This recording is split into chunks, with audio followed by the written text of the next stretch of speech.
Welcome back, heroes, to another Yu-Gi-Oh! Speed Duel and deck profile. Sorry it's taken so long to get these out. It's just been an absolute hassle trying to get all the cards we need to make these deck profiles, but I'm pretty sure I've got everything now, so expect lots of profiles in the next week or two. We're going to start things off with the Gravekeeper's deck, which is not the best deck, but is also not the worst deck. It can pop off when it wants to. It completely shuts down the Arcana Knights deck, which is good if you're playing Gravekeepers, bad if you want to play Arcana Knights, because I love the Arcana Knights deck, and when I played against the Gravekeepers, it's just, you can't play Yu-Gi-Oh! Basically. So we're going to start things off with the skill card, which is Tomb of the Pharaoh, which I think these skill cards look so nice in Ultra. Like, I know they don't do Ultimate cards anymore, but if they ever did Ultimate cards, I think a skill card could look so good in Ultimate. But basically, Tomb of the Pharaoh is a heavily nerfed version of Necro Valley. Its name is treated as Necro Valley, and all Gravekeepers gain 200 attack and defense. So unlike Necro Valley, you don't get the effects, and you don't get the you don't get 500 attack and defense. But it's still pretty good, and we need it for the effects of other things. So that's the skill card we play.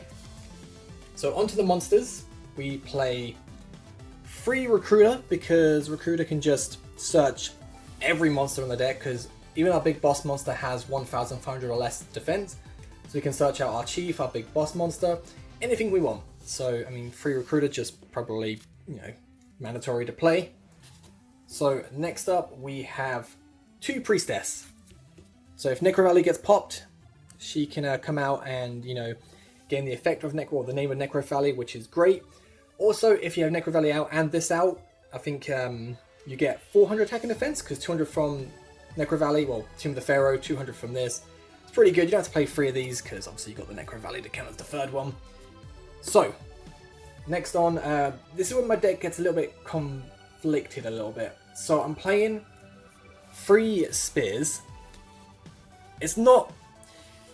I tempted to bump it down to 2. It's pretty good. It's just my trap lineup, I want to play different traps in this deck, but I keep changing it out, and I think this is what I'm going to stick with for now, and see how it works, but I'll get onto that in a little bit.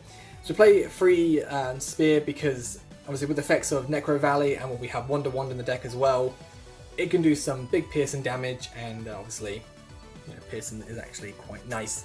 But I'm tempted to bump this down to 2, but if I bump it down to 2, I will change the traps, which I'll get into a little bit. So we play 1 Chief. I mean, Chief can only be one of him on the field. Just special summon anything from the graveyard, well, Gravekeeper from the graveyard. It's, 1 Chief is good enough. I don't think you need to play 2. But we do play 2 of our big boss monster.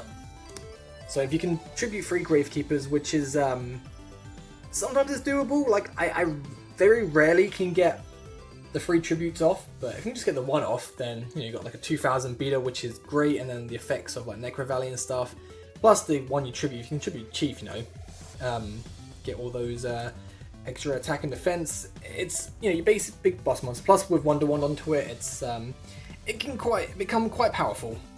So again, mentioning Wonder Wand a lot.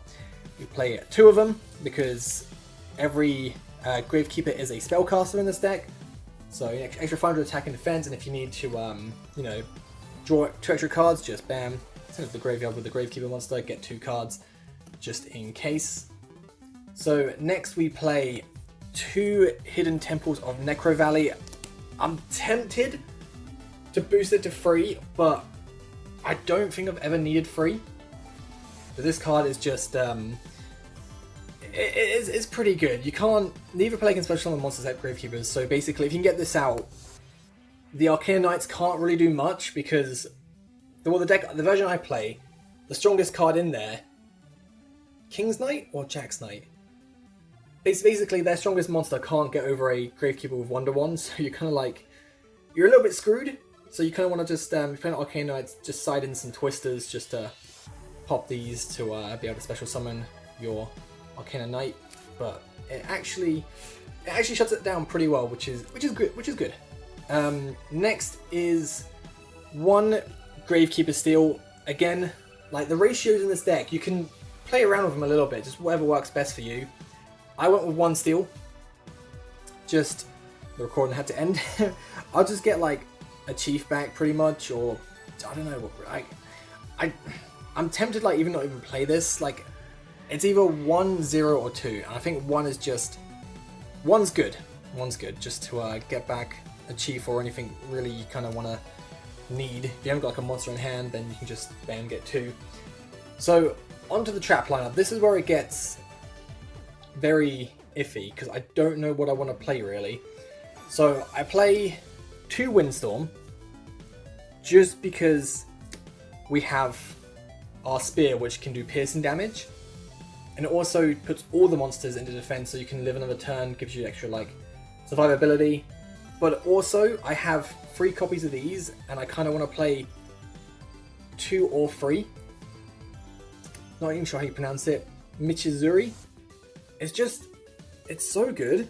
This trap card is like, I put it on every single deck. It's just, there's so many things you can do with this deck. Oh, your monster gets destroyed. Activate this, send their monster as well. Destroy one of their monsters. Oh, destroy another one. It's so good. And I don't know if I want to play 2, 1, or 2 of this, 1 of these. Like, I'm very conflicted on this. And then we have the 1 Rise of the Spirit, which is basically a Monster Reborn for Gravekeepers. Again, I don't know whether I want to play 1 or 2 of these. It's just the trap can be, the trap cards can be played around with a lot, and I can't settle on what I want to use, because I think they're all just, you can work with all of these, to be fair. Like you can play 1, 2, 1, 2, 2, 2. It depends like how control-y you want to get. But I think for me testing this deck out against other decks I've got, this has been the best ratio. And obviously it depends if you go to a locals, you know, what your people who go to locals play. You might want to change it around that. But this deck, I think it's alright. I think hopefully get more support in future packs. Just the support we got in the newest set, the first set, was obviously Tomb of the Pharaoh, which I think it's great, and the other Necro Valley is not Necro Valley. The other Gravekeeper is it's not Assailant. Just see if I had it here.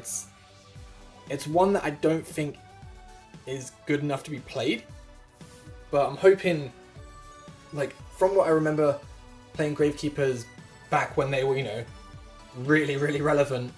I think you want to get Gravekeeper's Spy is definitely one that I remember everyone playing. I think it's 2000 defense, so you just set it and then they attack into it and it flips, you got flip effect. Remember Gravekeeper's Spy being super annoying, but right now I'm kind of liking the deck, but also not liking it at the same time. I think it's a bit boring, but it's also kind of good. So if you guys got any suggestions, do let me know in the comments down below.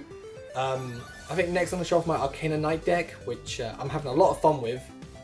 It's just really fun to play that deck. I don't know, it's just the same thing over and over, just trying to get Arcana Knight Joker out. I mean, that's the point of the deck. But yeah, thank you guys for watching. I'll catch you guys next time. Have a great day. Peace.